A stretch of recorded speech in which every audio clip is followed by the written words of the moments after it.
সংসদে আমি আজকে কৃতজ্ঞতা প্রকাশ করছি।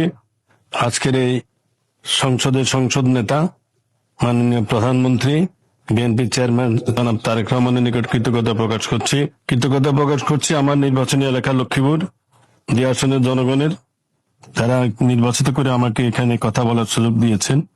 মাননীয় স্পিকার, আমি মাননীয় সড়ক পরিবহন ও সেতুমন্ত্রীর দৃষ্টি আকর্ষণ করে 71 বিধিতে একটি নোটিশ দিয়েছি দৃষ্টি আকর্ষণের জন্য। সেটা হচ্ছে, বিষয় হচ্ছে কুমিল্লা লালমাই চাঁদপুর লক্ষ্মীপুর বেগমগঞ্জ সড়ক লক্ষ্মীপুর চাঁদপুর অংশকে 4 লেন উন্নতি করা প্রসঙ্গে।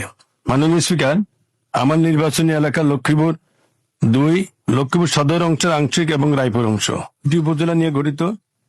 এটি বিশাল এলাকার অংশ, উপকূলীয় অঞ্চল। আবহমান কাল থেকে এখানে আপনার নারিকেল সুপারি চাহিদা, দেশের চাহিদা মিটিয়ে বিদেশে রপ্তানি করা হয়। তদুপরি এই অঞ্চলে আপনি জানেন নতুন করে চর অঞ্চল সৃষ্টি হওয়ার কারণে বাৎসরিক প্রায় 3000 কোটি টাকার সয়াবিন উৎপাদিত হয় এবং এই সয়াবিন বিদেশে রপ্তানি করা হয় দেশের প্রত্যন্ত অঞ্চলের বিভিন্ন ছোটখাটো ইন্ডাস্ট্রির মধ্যে দিয়ে। মধুসূদনহাট একটি প্রস্তাবিত নদী বন্দর, এখানে ভোলা বরিশাল এবং দক্ষিণ পশ্চিম অঞ্চলে বিশাল একটা অংশের লোক এই মধুসূদনহাট দিয়ে যাতায়াত করে। এরপর চাঁদপুরের হরিণা ঘাটের অংশ, সেটাও আপনার